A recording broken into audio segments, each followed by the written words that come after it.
butongole then bwana Mubiru afuna season ye enamba esooka.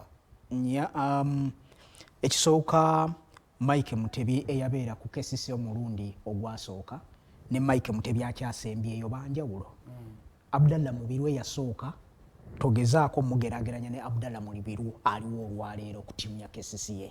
Ndowooza bagenda kuba babiri banjawulo era saagala kumugeraageranya na buwanguzi bwa kiro kikeesezza leero, njagala mugeraageranye n'ebyo bye mulowoozaamu ng'omutendesi Abdallah Mubiru. Yasanga KCC ndowooza y'emu ku ezo klabu ezisinga okubeera obubi.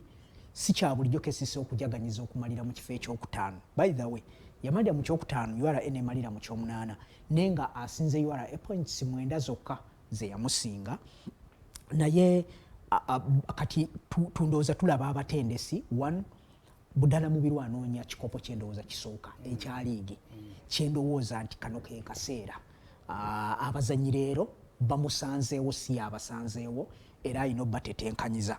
Nali njogera ne boogera oyo nga tunyumya emboozi ya ani asobola namba 2 kigwe tusobola okufuna mu kaseera kano ku national team. Yali ampadde Aruna Lukwago. Aruna Lukwago olunaku lw'eggulo bwe nalabye tatandise ku klabu ya KCCA geemu eyo bw'ataagitandise nenfunamukko ku kirowoozo ne ŋŋamba nti ono nno naye yeetaaga okukola ennyo. Bingi ebyabadde mu ntandikwa ya sizoni Sebunya n'abatulaba. Ekisooka kirabu zaffe zikopye bye zisobola okuteekawo ne ziwa abawagizi nga tonnalaba na mupiira.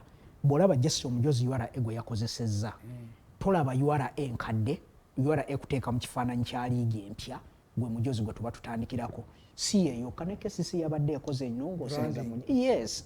Ekyo kyokka ndowooza kituwa ekifaananyi ekigazi ekya liigi nga bwesobola okutambula. Tetusobola kubeera so static n'ekyo kyokka nti buli mwaka buli sizoni tulina kubeera ku ekyo kyekimu olw'okuba ffe tujja kwambala yero waffe oba olw'okuba tujja kwambala white waffe bwe tuba ba URA. Ekyo kigenze kikyukamuko buli kimu.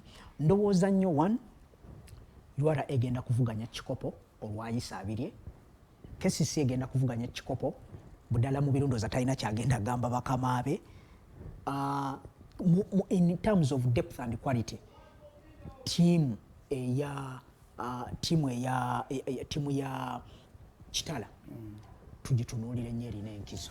Kale yembeera eyo nga bweyimiridde olunaku olwaleero tetujja kusukkawo wano. Njagala babuuzaako mwenna ababadde batugoberera